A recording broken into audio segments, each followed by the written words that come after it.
오늘의 주요 뉴스입니다.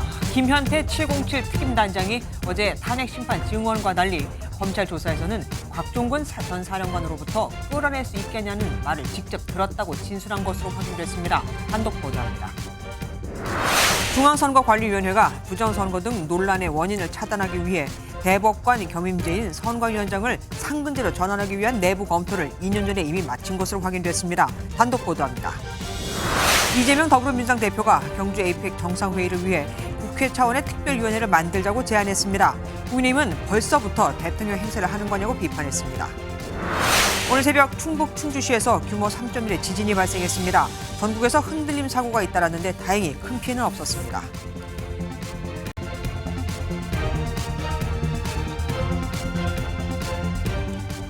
어제 윤석열 대통령 탄핵 심판에선 두 핵심 증인의 증언이 엇갈렸었습니다. 윤 대통령으로부터 국회의원들을 끌어내라는 지시가 있었느냐는 질문에 곽종근 전 특전사령관은 들었다고, 김현태 707 특임단장은 명확치 않았다고 답했거든요. MBN 취재 결과 김 단장은 어제 증언과 달리 검찰 조사에서는 끌어내라는 말을 곽 전 사령관으로부터 들었다고 한 것으로 확인됐습니다. 윤 대통령 변호인단은 곽 전 사령관의 말이 계속 바뀌고 있다면서 탄핵 공작설까지 내놓고 있는데 김 단장의 진술 번복이 곽 전 사령관의 증언에 힘을 실어줄 수 있을 것으로 보입니다. 저 소식 이혁재 기자가 단독 보도합니다. 헌법재판소에서 열린 윤석열 대통령의 6차 변론 기일은 윤 대통령이 국회의원들을 끌어내라고 지시했는지가 쟁점이었습니다. 대통령이 말씀하셨다고요? 예. 제가 그래서 의결 정족수가 아직 채워지지 않은 것 같다. 빨리 국회 문을 부수고 들어가서 안에 있는 인원들을 밖으로 끄집어내라. 곽 전 특전사령관의 증언은 윤 대통령이 계엄 해제 의결을 방해했는지 여부를 가를 중요한 단서입니다. 직속 부하인 김현태 707 특임단장은 곽 전 사령관에게서 들어갈 수 있느냐는 취지의 말은 들었다고 하면서도 끌어내라는 표현을 들었는지는 명확하지 않다고 증언했습니다. 제가 그 당시에 들은 내용인지 잠깐 좀 혼란스럽습니다. 하지만 MBN 취재 결과 김 단장은 검찰 조사에서는 들어가서 끌어낼 수 있겠냐는 말을 곽 전 사령관에게서 직접 들었다고 진술한 것으로 확인됐습니다. 탄핵 심판 증인으로 출석해 이 진술만 번복한 겁니다. 김 단장은 곽 전 사령관이 국회의원을 끌어내라고 지시했다는 내용을 전해들은 부대원으로부터 보고도 받았다고 검찰에 진술했습니다. 윤 대통령은 김 단장의 증언을 근거로 곽 전 사령관 진술이 틀렸다며 탄핵 공작설까지 주장했습니다. 검찰에 가서 대통령에 관련된 얘기를 다 해놨다는 것은 저는 그것도 다분히 어떤 의도가 있다고 볼 수밖에 없습니다. 반면 김 단장의 검찰 진술서도 증거로 채택한 만큼 실체적 진실을 밝히는 몫은 다시 헌재 재판관들에게 돌아갔습니다. MBN 뉴스 이혁재입니다. 여인영 전 방첩사령관은 12.3 비상계엄 당시 정치권 주요 인사들을 체포하도록 지시한 혐의로 재판에 넘겨졌죠. 당초 TV를 보고서야 계엄이 선포된 걸 알았다고 했던 여 전 사령관. 그런데 계엄이 실패한 뒤에 체포하라고 지시했던 명단을 수거해 폐기하고 관련 사실을 은폐하기 위해 가짜 메모까지 만들겠다는 진술이 나왔습니다. 전민석 기자가 보도합니다. 여인형 전 국군 방첩사령관은 12.3 비상계엄 선포 직후 이재명, 한동훈 등 주요 정치인을 잡아들이라는 지시를 내린 것으로 알려졌습니다. 14명을 신속하게 체포해서 수도방위사령부 비연번구 구금신설로 이동하라는 지시도 받았죠. 정확하게 체포란 말은 없었는데 잡아서 수방사로 이송시켜라. 실제로 방첩사는 지난해 12월 4일 새벽 0시 25분쯤 이재명 더불어민주당 대표를 체포하기 위해 수사관 5명을 국회에 출동시킨 걸 시작으로 40여 분 사이 10개조 49명을 투입했습니다. 계엄 사태를 수사 중인 검찰은 여 전 방첩사령관이 계엄 해제 다음 날 체포 대상자 명단을 적은 메모를 수거해 폐기하도록 했다는 진술을 확보했습니다. 방첩사의 국회 출동 이유를 허위로 적은 가짜 메모를 만들어 수사기관의 압수수색에 대비하도록 했다는 진술도 방첩사 간부들로부터 나왔습니다. 여 전 사령관이 방첩사의 정치인 체포가 위법이라는 점을 알고 이를 은폐하려 시도한 것이 의심되는 대목입니다. 방첩사 간부들은 이 같은 여 전 사령관의 지시에 폐기했다가는 더 큰일이 난다며 반발한 것으로 전해졌습니다. 이들은 폐기된 메모에 적었던 체포 대상자 명단을 복귀했고 이 명단은 홍장원 전 국가정보원 1차장이 여 전 사령관이 대통령과 통화한 뒤 불러줬다며 공개한 메모와 대부분 일치하는 것으로 알려졌습니다. MBN 뉴스 전민석입니다. 헌법재판소 탄핵 심판이 4차례 연속 직접 출석한 윤석열 대통령. 그런데 지난달 김용현 전 장관이 증인으로 나온 변론까지만 해도 시종일관 여유롭고 자신 있어 보였었죠. 그런데 그의 이런 모습이 조금씩 무너지고 있습니다. 홍장원 전 국정원 1차장과 곽종근 전 특전사령관의 불리한 증언이 이어지자 평정심을 잃은 겁니다. 오죽하면 이들로부터 탄핵 공작이 시작됐다고까지 주장을 하고 있을까요? 그간 재판정에서의 윤 대통령 모습을 박혜빈 기자가 모아봤습니다. 지난달 21일 3차 변론에 헌법재판소 재판정에 처음 출석한 윤석열 대통령. 또 저의 이 탄핵 사건으로 또 이렇게 고생을 하시게 해서 먼저 우리 재판관님들께 송구스러운 마음입니다. 헌법재판관들에 대한 사과로 발언을 시작한 윤 대통령은 이후 발언에서도 탄핵 소추 사유를 적극적으로 반박했습니다. 지난달 23일 4차 변론에는 김용현 전 국방부 장관에게 직접 증인 신문하는 모습도 볼 수 있었습니다. 계고한다는 측면에서 그냥 뒀습니다 해서 저도 웃으면서 그냥 놔뒀는데 그 상황은 기억하고 계십니까? 기억합니다. 지금 말씀하시니까 기억납니다. 말을 맞춘다는 논란 때문에 증인에게 직접 질문할 수 없게 된 지난 5차 변론부터는 눈을 감는 모습이 눈에 띄었습니다. 이런 윤 대통령의 태도가 바뀐 건 홍장원 전 국가정보원 1차장과 곽종근 전 육군 특수전사령관 등이 불리한 증언을 시작하면서부터입니다. 법률 대리인에게 귓속말을 하고 직접 메모를 작성해 전달하는 등 적극적으로 변론 방향을 주문하는 모습을 보였습니다. 발언 기회가 주어졌을 때는 증인이 지시불이행을 했다는 원색적인 주장으로 불편한 기색을 드러냈습니다.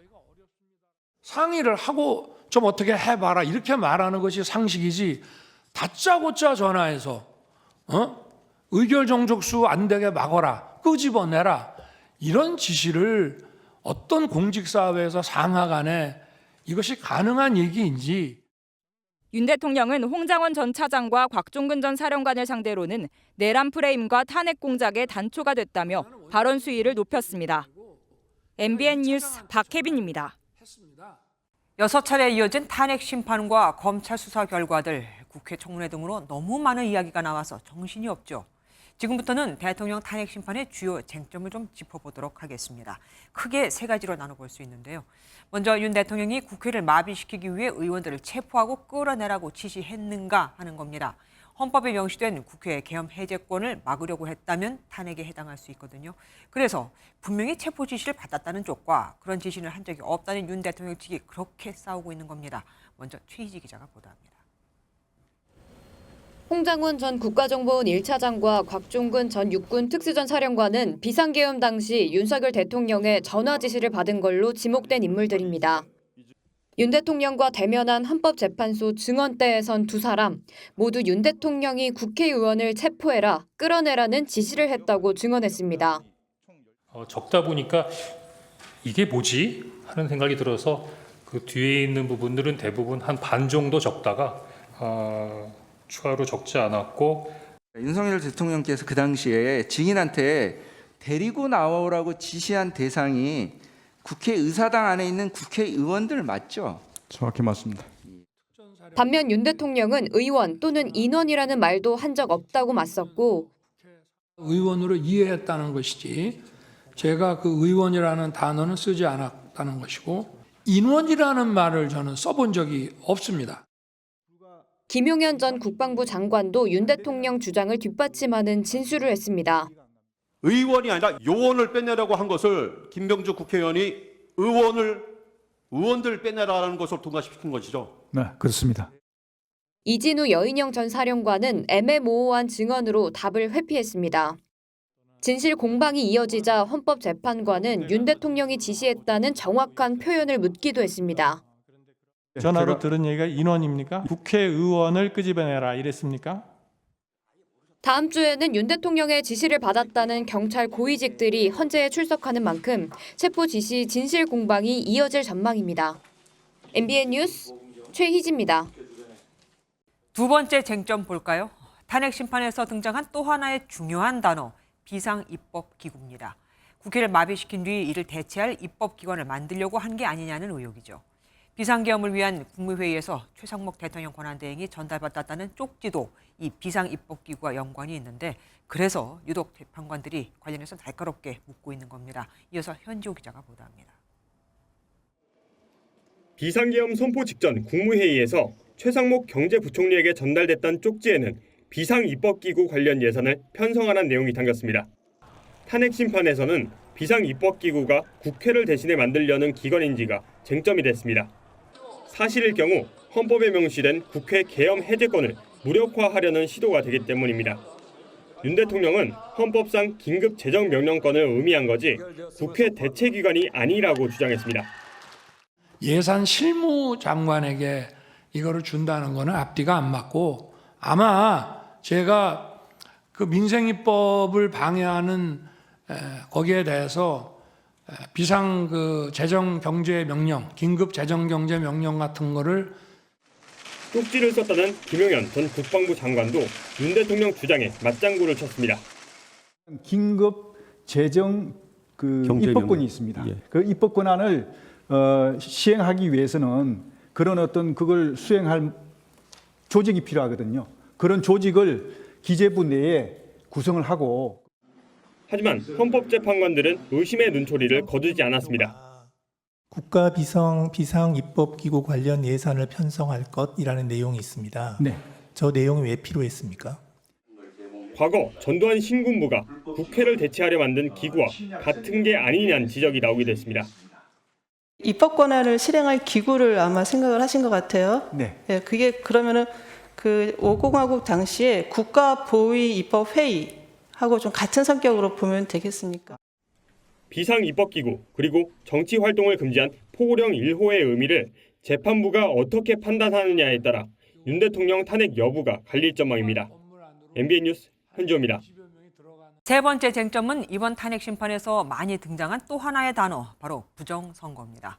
윤석열 대통령 측은 부정선거 의혹 검증을 위해 계엄 선포가 불가피했다는 반면 국회 측은 부정선거는 있을 수 없고 설사 있었다 하더라도 계엄 선포 요건에 해당하지 않는다는 입장이거든요.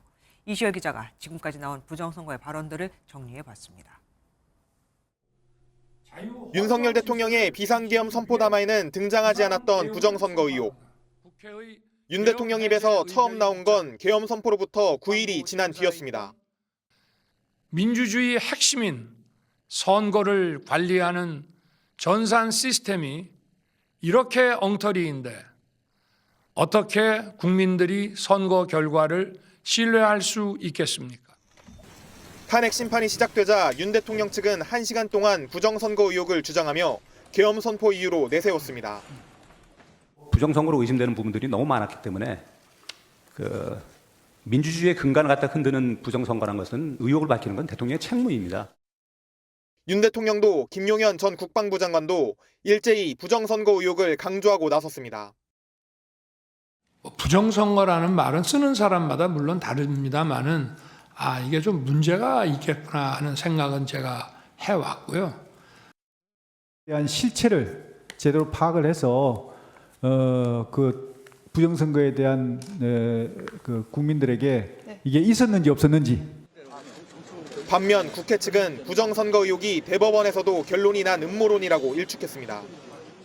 부정선거 음모론자들의 주장과 같은 조직적인 부정선거는 상상할 수 없는 시스템입니다. 설령 부정선거가 있었더라도 계엄을 선포할 국가 비상사태가 될 수는 없다고 주장했습니다. 선거 부정이 있다고 해도 피청구인이 비상계엄을 선포한 것, 이 사건 소추 사유를 전혀 정당화시킬 수 없습니다. 헌재는 부정선거 의혹 검증을 위해 선관위와 전 국정원 간부를 잇따라 증언대에 세울 예정입니다. MBN 뉴스 이시열입니다. 현재 시스템에 대해서 국민들이 그런 어떤 의구심을 갖지 않도록 들여다볼 필요는 있지 않겠냐. 국민의힘은 부정선거 의혹에 대해 선을 그으면서도 선관위 문제는 한 번쯤 짚고 넘어가자고 하고 있죠. 특히 대법관이 선관위원장을 겸직하는 데 대해 과연 공정하고 전문적인 선거 사무가 되겠냐고 비판합니다. 그래서 선관위원장은 상근직으로 따로 뽑아야 한다고 주장하고 있는데 선관위가 지난 대선 소쿠리 논란 이후 자체적으로 관련 보고서를 낸 것으로 확인됐습니다. 보고서의 결론부터 말씀을 드리자면 상근위원장이 필요하다였습니다. 최동희 기자가 단독 보도합니다. 지난 2022년 대선 확진자 사전투표 당시 준비 부족으로 이른바 소쿠리 투표라는 비판이 이어졌습니다. 미흡한 준비로 혼란과 불편을 끼친 점에 대해 위원장으로서 책임을 통감하며 국민 여러분께 진심으로 사과의 말씀을 드립니다. 당일 선관위원장이 출근하지 않은 사실까지 알려지면서 논란이 더 커졌습니다. 이후에도 선관위를 둘러싼 의혹은 계속됐습니다. 국민의힘은 문제의 중심에 대법관이 중앙선관위원장을 겸직하는 비상근 방식에 있다고 보고 있습니다. 독립성과 공정성이 보장되겠냐는 겁니다. 독립적이어야 법원과 선관위가 사실상 한 몸처럼 이어져 있다는 비판도 지금 계속되는 상황입니다. 비상근직인 중앙선관위원장을 상근직으로 바꿔야 한다는 건데 선관위가 이미 2년 전에 자체 연구 보고서를 냈던 것으로 확인됐습니다. 신속하고 책임 있는 기관 운영을 위해 상근 선관위원장이 필요하다는 게 핵심입니다. 자체 TF팀이 구성돼 3주간 진행됐고 관련 보고서는 국회에 제출됐습니다. 하지만 이후 진척은 없었습니다. 선관위 관계자는 상근 선관위원장 도입 관련 절차는 국회 차원에서 결정할 부분이라고 밝혔습니다. 지난 21대 국회에선 이와 관련해 모두 5개 법안이 발의됐지만 제대로 된 논의 없이 모두 임기 만료 폐기됐습니다. MBN 뉴스 추돈입니다. 전 세계 인구의 약 37%, GDP의 약 62%, 교역량의 약 50%를 점유하는 세계 최대의 지역 협력체 APEC. 이 APEC은 1년에 한 번 정상회의를 여는데 올해 10월엔 우리나라가 2005년 부산에 이어 20년 만에 경주에서 개최를 합니다. 최상목 권한대행이 우리 정치와 경제 시스템의 정상화와 회복력을 대회에 확인시켜줄 절호의 기회라고 했을 정도로 아주 중요한 행사죠. 거기다가 조기 대선이 치러질 경우 새 대통령의 첫 번째 외교 성과가 될 수 있는 만큼 여야 서로 나서서 주도권 싸움을 벌이고 있습니다.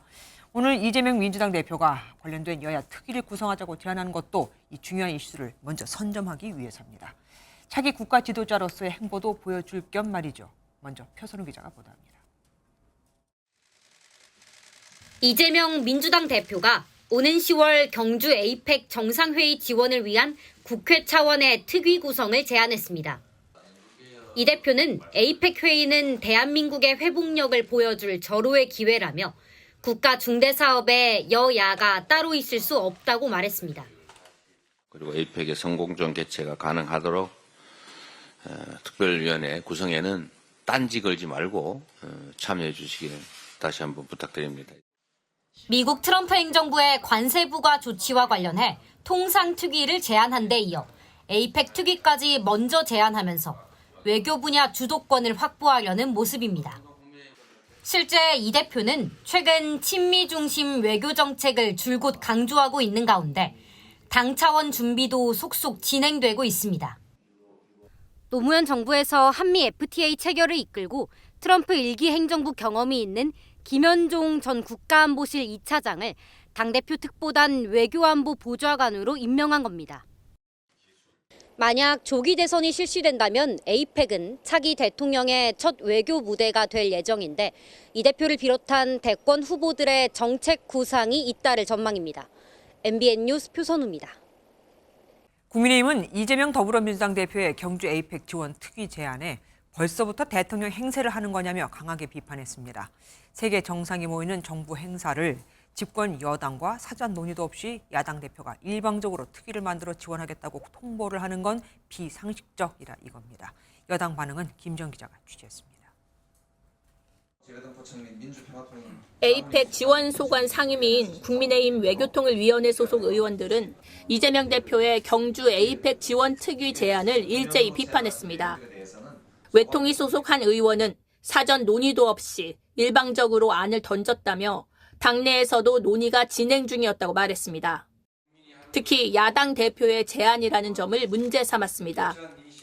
한 중진은 이 대표가 벌써 대통령 행세를 하고 있다며 상식적이지 않다고 비판했습니다.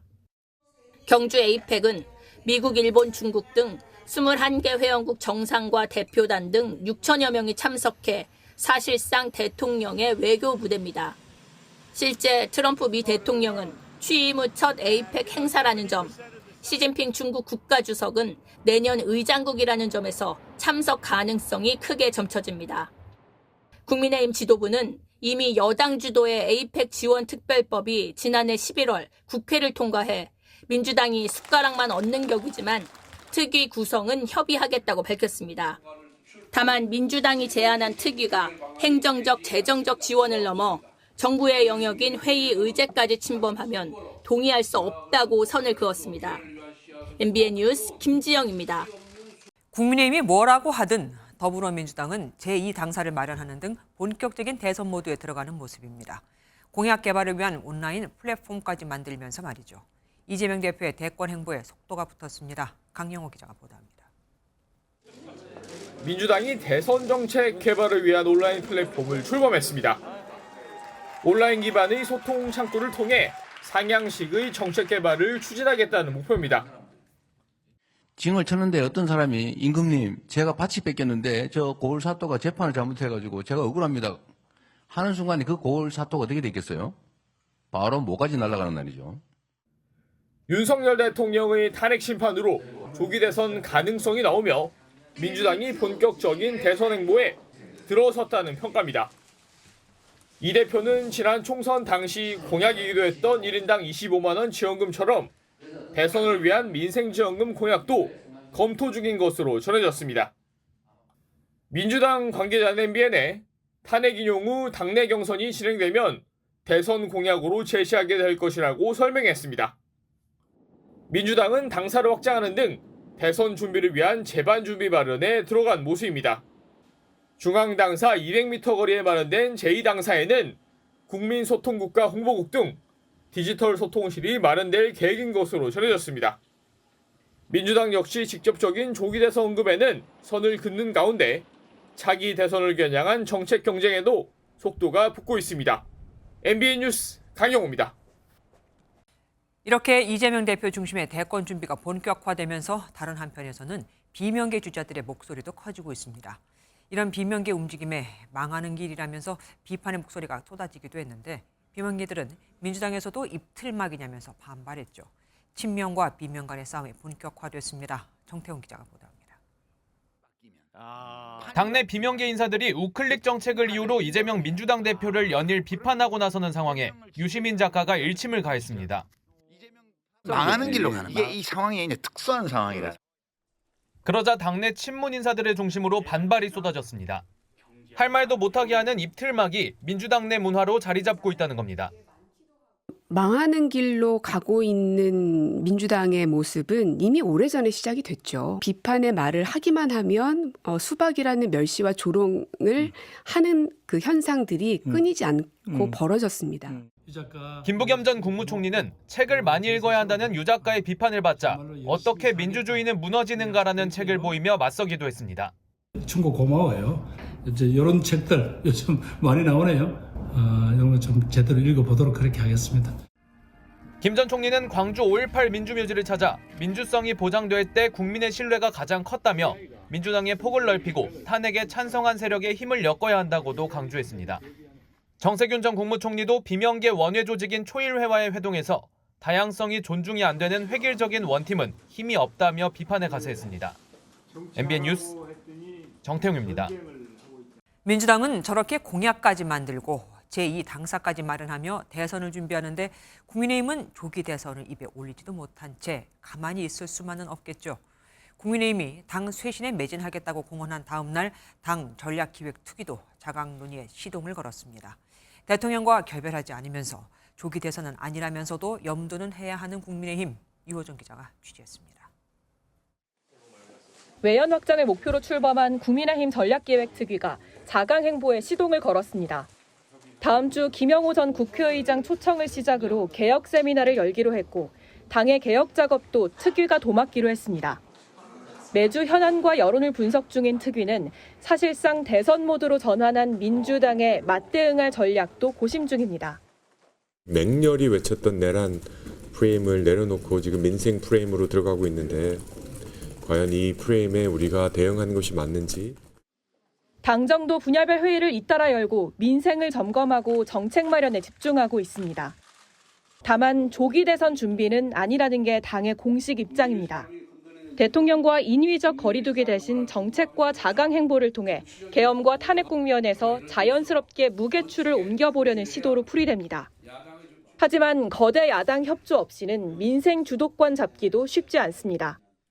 모수 계획을 강행 처리하는 방식의 의견을 발표를 했는데 여야정 국정협의체 개최를 약속한 지 이틀 만에 민주당 마음대로 할 생각이었으면 여야정 국정협의체는 왜 하자고 이야기한 겁니까? 계엄 사태에 대한 당 차원의 사과나 책임 있는 자세가 부족하다는 지적이 나오는 가운데 앞으로 내놓을 당의 자강 개혁 행보가 외연 확장으로 이어질지 주목됩니다. MBN 뉴스 유호정입니다. 국민의힘 윤상현, 김민정 의원이 오늘 윤석열 대통령을 면회했는데 이 자리에서 윤 대통령이 대통령은 국민의 자존심이라고 언급했습니다. 또 좌파 카르텔은 강력한데 우리는 모래알이 돼서는 안 된다고도 한 것으로 전해졌습니다. 저들은 뭉치는데 우리는 흩어지면 안 된다. 결국 결집을 주문한 겁니다. 조희로 기자가 보도합니다.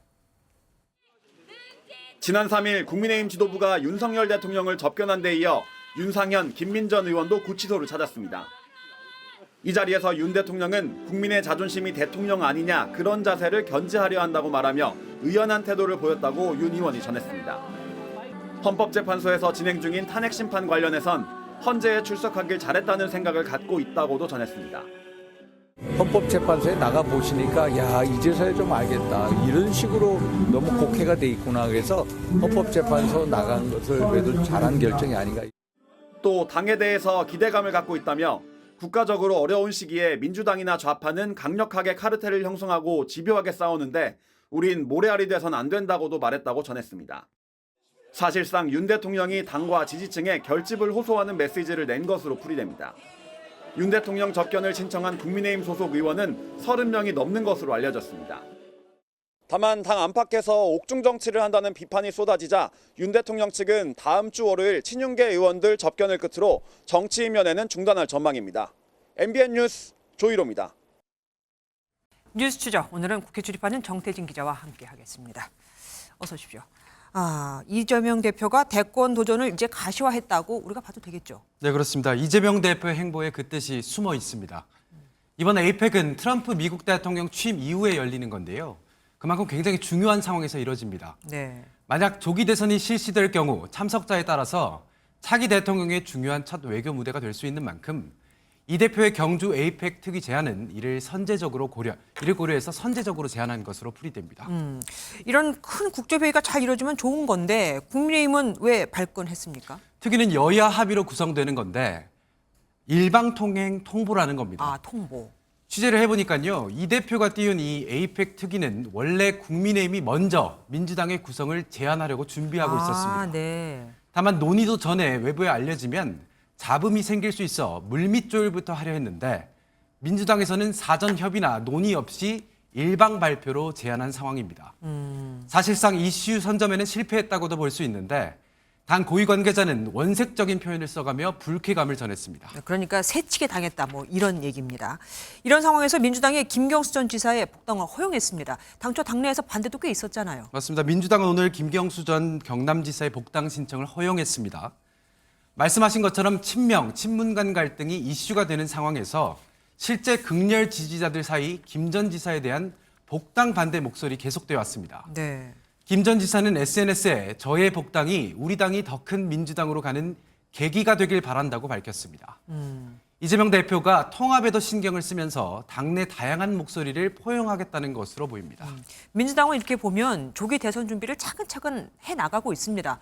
이에 비해서 국민의힘은 너무 하는 게 없는 것 같아요. 국민의힘도 조기 대선을 마음에는 염두에 두고 있지만 대놓고 말을 못하고 있습니다. 네. 당 핵심 관계자는 특히 지도부 내에서 대선이라는 용어 자체가 금기어라며 탄핵 인용을 전제하는 것이기 때문이라고 했습니다. 조기 대선이 열릴 가능성을 고려해서 여당이 독자적으로 정책을 개발해야 한다는 의견이 상당한데 마땅한 게 없어 보입니다. 당 고위 관계자는 대선을 언급하진 않겠지만 52시간제 예외 반도체 특별법 등은 대선 공약에 반영하는 걸 염두에 둔 것이라고 전해왔습니다. 여당은 여전히 반 이재명 전선에 의존하고 있는 모양새입니다. 이재명 세력이 내놓고 있는 정책 대부분이 핵심을 빼놓은 국민 기만극입니다. 겉과 속이 다른 수박, 씨 없는 수박이 바로 이재명 우크릭의 실체입니다. 그래서 그런지 국민의힘 쪽에서는 조기 대선을 하늘이 결정한다. 이렇게 말이 나왔습니다. 근데 정확하게 누가 한 말입니까? 네, 윤 대통령이 오늘 면회를 온 윤상현, 김민전 의원에게 전한 얘기인데 네. 이를 보면요. 결국 당의 현재의 방향이 대통령의 생각과 맞닿아 있다는 걸 알 수 있습니다. 한번 들어보시죠. 네. 에서 기각될 거라고. 그거는 다 하늘이 결정하는 거다라는 기본적인 자세를 가지고 있어요. 오늘 접견에서 윤 대통령 또 다른 말도 했을 것 같은데 혹시 취재된 게 있습니까? 네, 오늘도 사실상 옥중 정치가 이뤄졌다고 볼 수 있겠습니다. 네. 윤 대통령은 접견 자리에서 홍장원 전 국정원 1차장에 대한 비판에 집중한 것으로 취재됐습니다. 윤 대통령은 홍장원의 정치적 중립성이 의심된다. 조태영 국정원장이 홍장원은 정보 유출이 많아서 진작에 경질해야 한다고 했다고 전한 것으로 파악됐습니다. 여당이 강성 보수층 지지자들만을 의식하고 윤 대통령 입에만 의존하고 있다는 비판이 여전합니다. 그러니까요. 김민전, 윤상현 의원이 또 메신저 역할을 했다는 말까지 나오더라고요. 지금까지 정태진 기자와 함께했습니다. 고맙습니다. 폭탄이 터진 줄 알았다. 오늘 새벽 충북 충주에서 규모 3.1의 지진이 발생했습니다. 당초 기상청이 지진 규모를 잘못 추정해서 서울, 경기까지 긴급 재난 문자가 발송됐죠. 진앙지 인근의 마을 주민들은 강한 진동과 함께 굉음이 들렸다고 당시 상황을 설명했습니다. 김영현 기자가 보도합니다. 고속도로와 마을 입구를 비추던 CCTV가 요동칩니다. 마트 내부에 있던 세제는 물론 천막 위에 쌓인 눈이 아래로 떨어집니다. 오늘 새벽 2시 35분쯤 충북 충주시 북서쪽 22km 지역에서 규모 3.1의 지진이 발생했습니다. 올해 한반도에서 발생한 7건의 규모 2 이상 지진 가운데 가장 강했습니다. 진앙지에서 2km 떨어진 한 마을입니다. 주민들은 한밤중 갑작스러운 지진에 놀란 가슴을 쓸어내려야 했습니다. 포탕 터지는 소리처럼 팍 들리더니요. 집이 막 흔들렸거든요. 그래서 저희 식구들이 집 밖으로 대피했습니다. 사고가 났나 하고 밖으로 쫓아나왔는데 그리고 좀 있더니 바로 재난 문자가 뜨더라고요. 이번 지진으로 흔들림을 느꼈다는 신고 23건이 인근 소방에 접수됐습니다. 기상청이 당초 지진 규모를 4.2로 추정하면서 충청권은 물론 서울과 인천, 강원도까지 긴급 재난 문자가 발송됐습니다. 새벽 2시더라고요. 깜짝 놀랐어요. 자다가 잠 설쳤죠. 걱정도 많이 되고. 하지만 최종 진도 규모상으로는 긴급 재난 문자가 필요할 정도는 아니었던 것으로 확인돼 보다 정확한 정보를 알려야 한다는 지적이 나옵니다. MBN 뉴스 김영현입니다. 입춘부터 시작된 한파가 일주일째 이어져 금요일인 오늘도 정말 추웠습니다. 한파가 길어지면서 한강이 얼어붙었고 대설경보가 내려진 전북 등 서남부 일대엔 폭설이 쏟아졌는데 이 추위는 주말까지 이어지다가 다음 주부터 차츰 평년 기온을 회복할 거라고 합니다. 김민수 기자가 보도합니다. 서해와 한강이 만나는 물길인 경인 아라뱃길이 꽁꽁 얼면서 선박 한 척이 출항합니다. 한국수자원 공사가 운영하는 파빙선 그린호입니다. 지금 제 옆으로 선박이 얼음길을 만들고 있습니다. 김포에서 인천 구간을 왕복하면서 작업하는데 보통 하루 정도 시간이 걸립니다. 입춘 한파가 혹독하게 몰아치면서 통상 1월 말에 마무리했던 작업을 올해는 2월에도 하고 있습니다. 광나루 한강공원에서 바라본 한강은 얼음이 표면을 거의 덮어버렸습니다. 무거운 돌을 몇 번이나 던져도 깨지지 않을 만큼 두껍게 얼어붙었습니다. 오늘 서울의 아침 기온은 영하 8도, 체감온도는 영하 16.3도를 기록해 한낮에도 살을 애는 듯한 추위였습니다. 너무 추워요. 안 되겠어요. 노약자들은 감기도 잘 걸리잖아요. 한파특보와 강풍특보가 동시에 내려지면서 대부분 지역의 체감온도가 영하 10도를 밑돌았고 강원 고성 향로봉은 영하 33.5도로 전국에서 가장 낮았습니다. 전국의 맹위를 떨친 입춘 한파는 이번 주말 막바지를 향할 것으로 보입니다. 이번 추위는 10일인 월요일부터 다소 완화될 것으로 전망됩니다. 대설 경보 지역인 전북을 중심으로 충남과 호남, 제주 일대에 많은 눈이 내렸습니다. 특히 전북 무주군 설천봉은 오후 5시 기준으로 24시간 동안 쌓인 눈의 양이 30.8cm나 됐습니다. 제주 공항엔 폭설과 함께 순간 최대 풍속이 초속 28.4m의 강풍이 불어 항공기 결항이 속출하기도 했습니다. 충청은 내일 눈이 그치겠지만 호남과 제주는 일요일까지 많은 눈이 내릴 것으로 기상청은 내다봤습니다. MBN 뉴스 김민수입니다. 전국 고속도로 곳곳에선 눈길 교통사고도 속출했습니다. 무려 36중 추돌 사고도 있었고 강풍에 옥상 구조물이 추락해 길을 지나던 차들끼리 부딪히기도 했습니다. 윤기란 기자가 보도합니다. 고속도로에 차량 수십 대가 끝이 보이지 않을 정도로 뒤엉켰습니다. 사고 구간이 워낙 길어 소방구조대원이 한참을 걸어서야 사고가 시작된 곳에 도착합니다. 처음에 이 차가 길을 막고 있었어요. 오늘 오후 3시쯤 전북 남원시 순천 완주 고속도로에서 대형 트레일러와 화물차, 승용차 등 36대가 눈길에 미끄러져 잇따라 추돌했습니다. 차에 탄 17명이 다쳤는데 이 중에 60대 여성은 의식 저하로 병원으로 이송됐습니다. 그 사고 현장은 일반 차량을 못 들어오게 지금 하고 있고 통제 우회 조치하고 있어요. 오늘 오전 10cm가 넘게 눈이 내린 충남 당진시 서해안 고속도로에선 사망 사고가 났습니다. 눈길에 1톤 화물차가 옆 차로로 미끄러지면서 12톤 화물차에 부딪혀 70대 운전자가 숨지고 동승자 1명이 다쳤습니다. 소방대원들이 아슬아슬하게 매달린 구조물에 줄을 겁니다. 오늘 오전 대전 둔산동의 한 오피스텔 옥상에선 강풍에 양철판이 떨어졌습니다.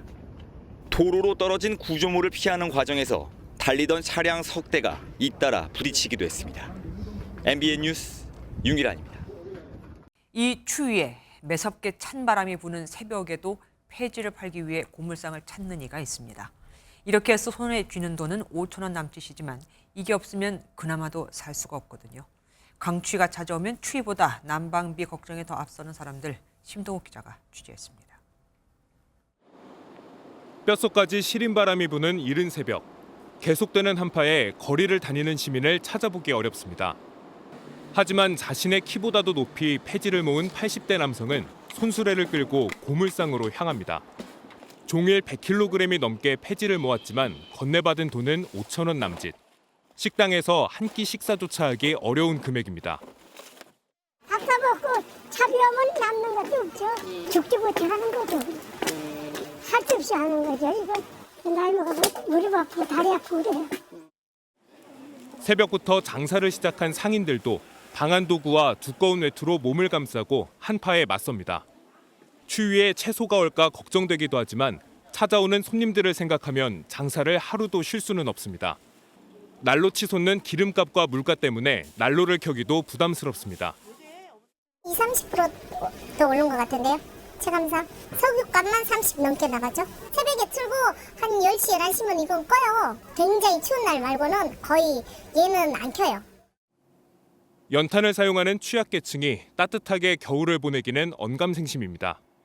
연탄 가격은 한 장당 900원 정도지만 배송비와 운송료가 더해지면서 주민들이 내야 하는 가격은 1,500원까지 치솟았습니다. 다 쓴 연탄을 바꿀 때마다 연탄이 얼마나 남았는지 걱정부터 앞섭니다. 이곳 주민들은 연탄에 의지하며 겨울을 보내는데요. 가격 부담에 이런 한파에도 연탄을 마음껏 쓸 수 없습니다.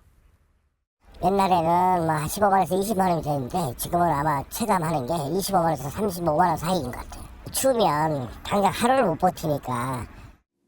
한파 소식이 들려올 때마다 내일은 어떻게 견뎌야 할지 걱정하는 이들에게 이번 혹한은 유독 춥게만 느껴집니다.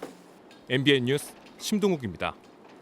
지난달 고등학교를 갓 졸업한 10대가 무면허로 렌터카를 몰다 서점으로 돌진했습니다. 건널목에서 신호를 기다리던 70대 여성이 차에 치여 크게 다쳤는데 아찔했던 당시 모습이 CCTV에 그대로 담겼습니다. 박상호 기자입니다.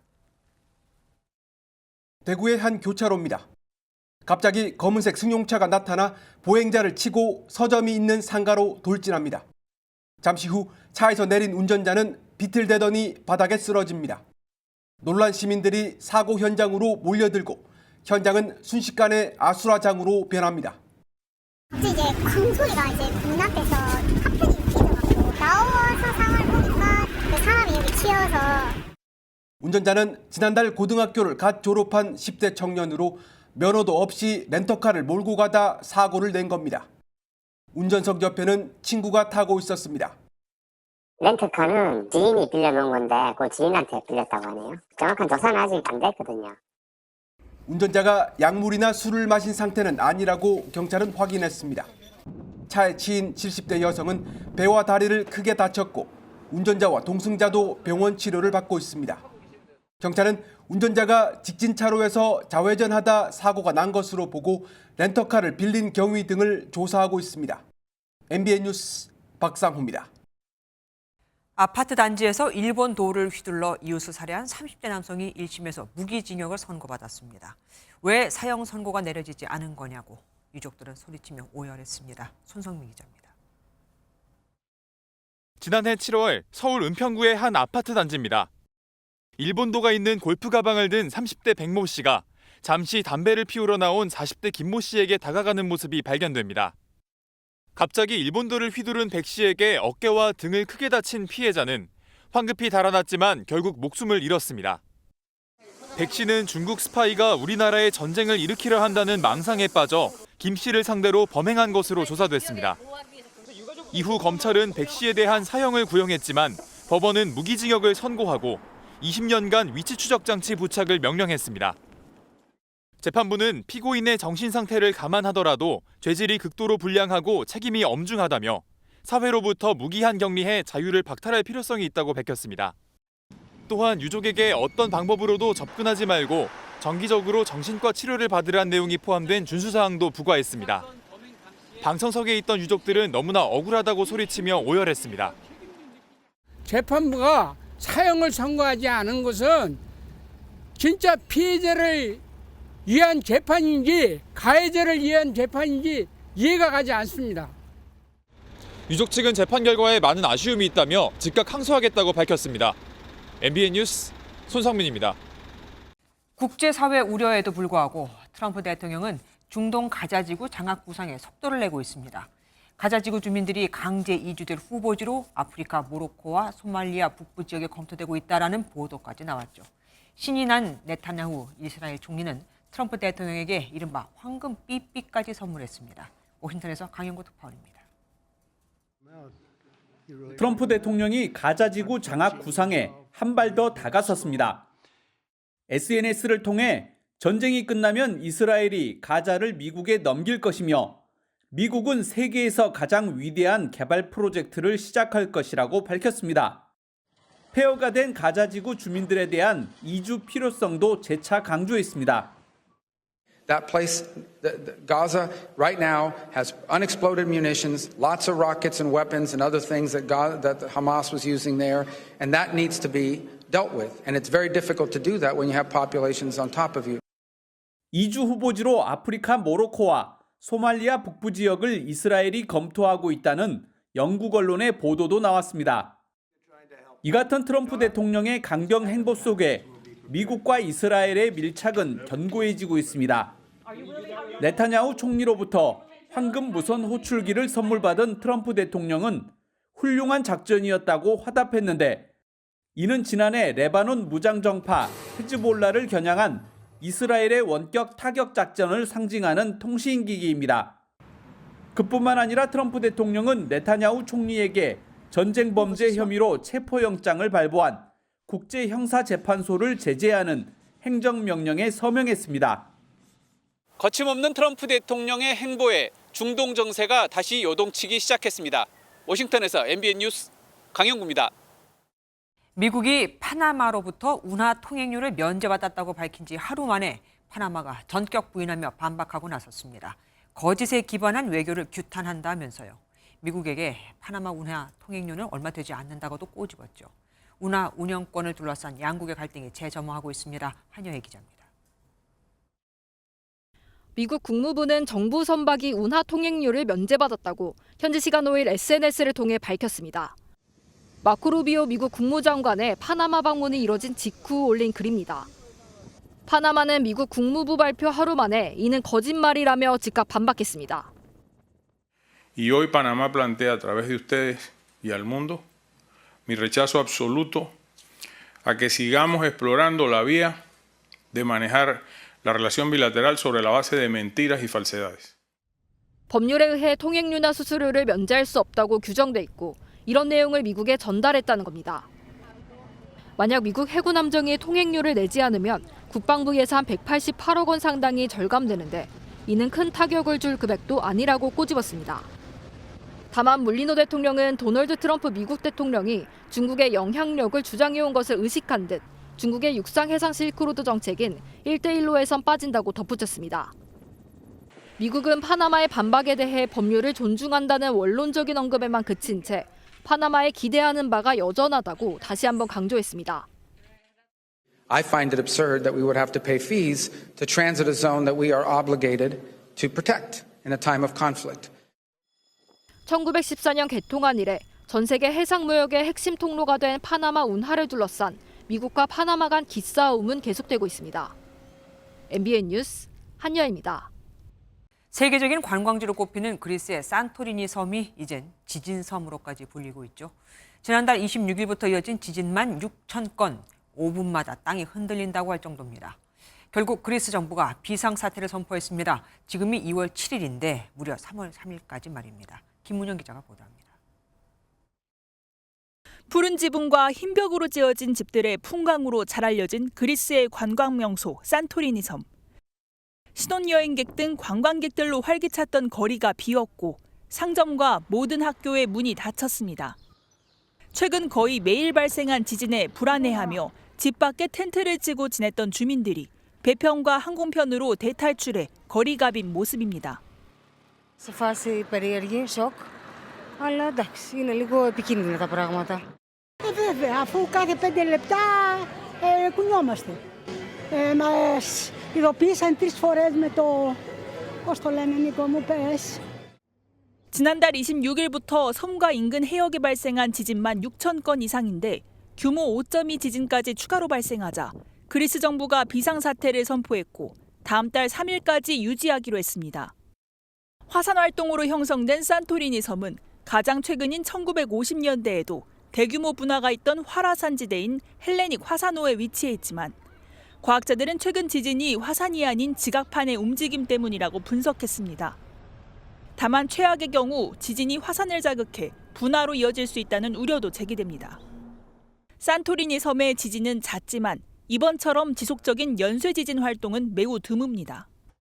이번 지진이 몇 주는 물론 몇 달간 이어질 수 있다는 전망도 나오는 만큼 당분간 여행 계획은 신중하게 잡아야 한다는 지적이 나옵니다. 이 가운데 산토리니 섬에 화산이 폭발한 것처럼 사실적으로 묘사한 AI 조작 영상들이 일부 돌아 누리꾼들의 큰 비판을 받고 있습니다. MBN 뉴스 김문영입니다. 우리뿐 아니라 세계 많은 나라의 정부와 기업들이 정보 유출을 우려해 중국산 AI 딥시크 접속을 차단하자 중국이 반발하고 나섰습니다.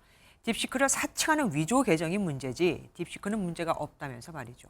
하지만 그럼에도 딥시크의 정보 유출에 대해서는 아니라고만 할 뿐 구체적인 해명은 내놓지 못하고 있습니다. 베이징에서 김한준 특파원이 전해왔습니다. 중국 AI 업체 딥시크가 소셜미디어 계정을 통해 올린 입장문입니다. 딥시크와 관련된 일부 위조 계정과 근거 없는 정보가 사람들에게 혼란을 초래하고 있다고 밝혔습니다. 정보 수집은 결코 없다는 중국 정부의 발표와 비슷한 입장을 내놓은 겁니다. 从来没有也不会要求企业或个人以违法的形式采集或存储数据. 중국 매체들도 대대적으로 딥시크 지원 사격에 나서고 있습니다. 딥시크 앱을 금지하더라도 기업들이 채택하는 딥시크의 오픈소스는 영향을 받지 않을 것이라고 자신감을 내비치기도 했습니다.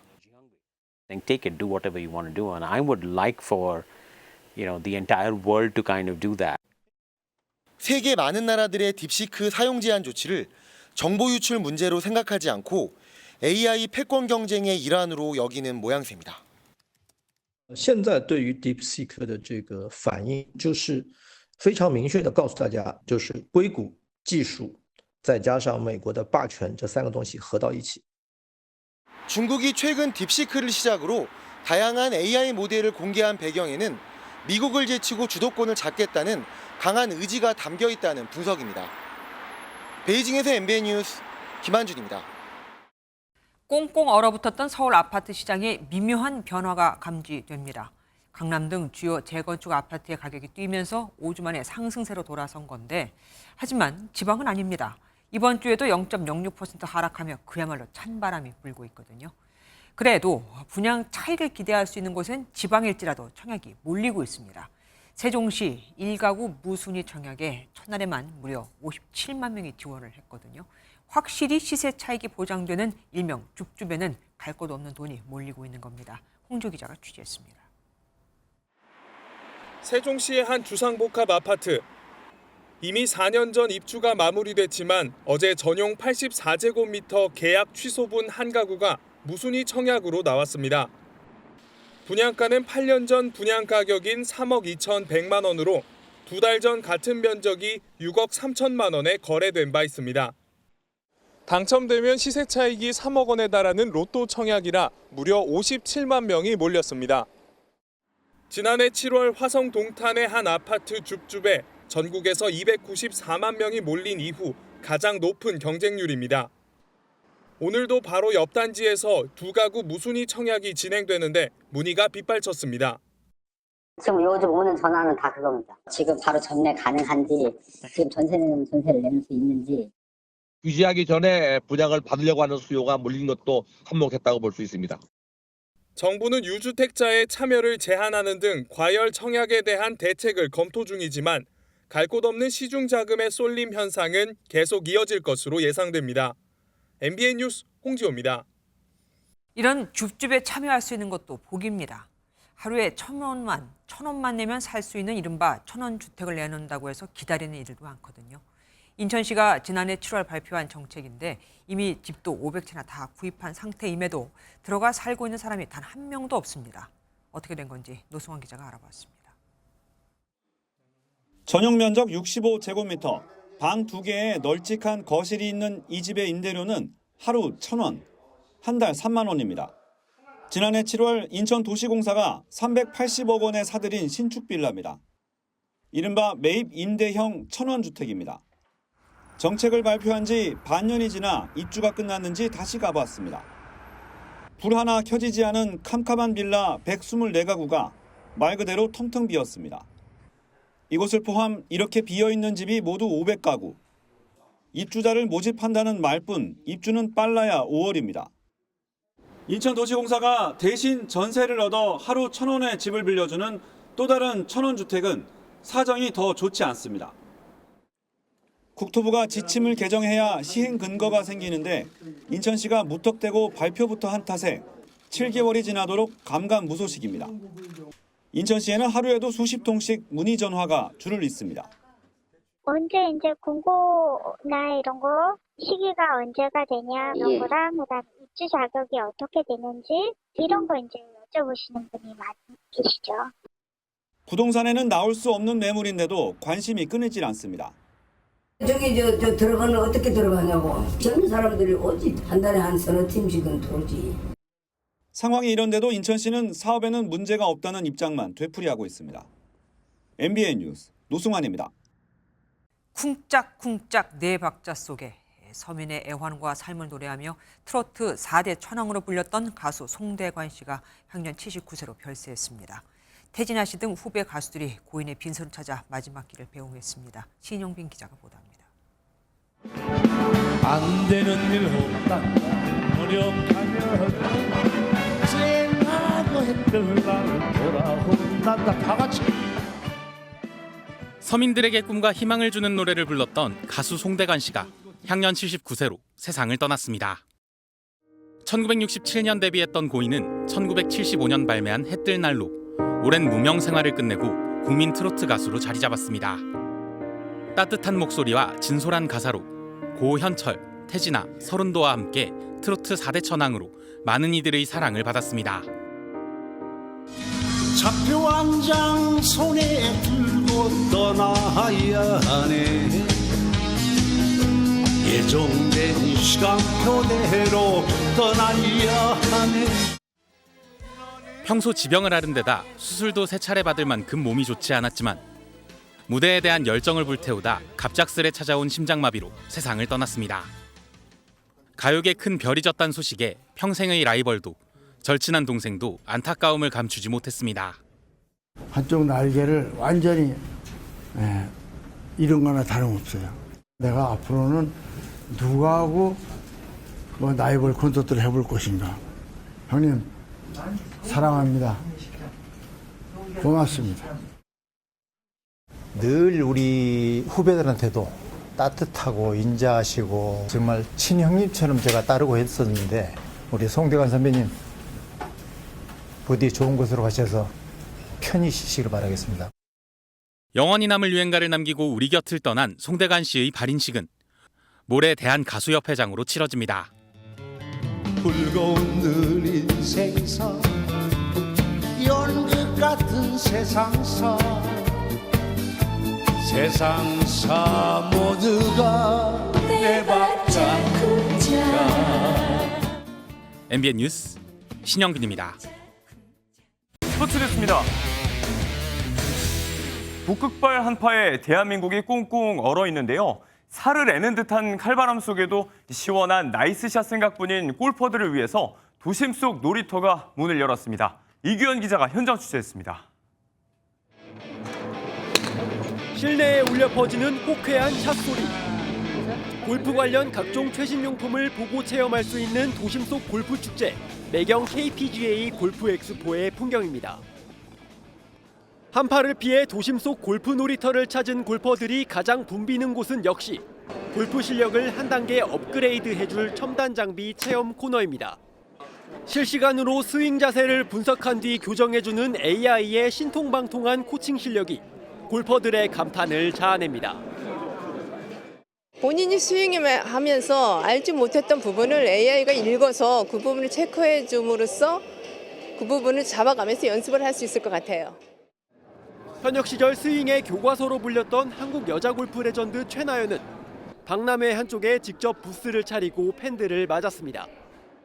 한국 골프 시장이 좀 연령대도 낮아지고 정말 많은 젊은 분들이 좀 취미로 골프를 하는구나라는 걸 좀 많이 느꼈던 것 같아요. 다양한 체험과 이벤트로 가득한 골프 박람회는 이번 주 일요일까지 계속됩니다. MBN 뉴스 이규현입니다.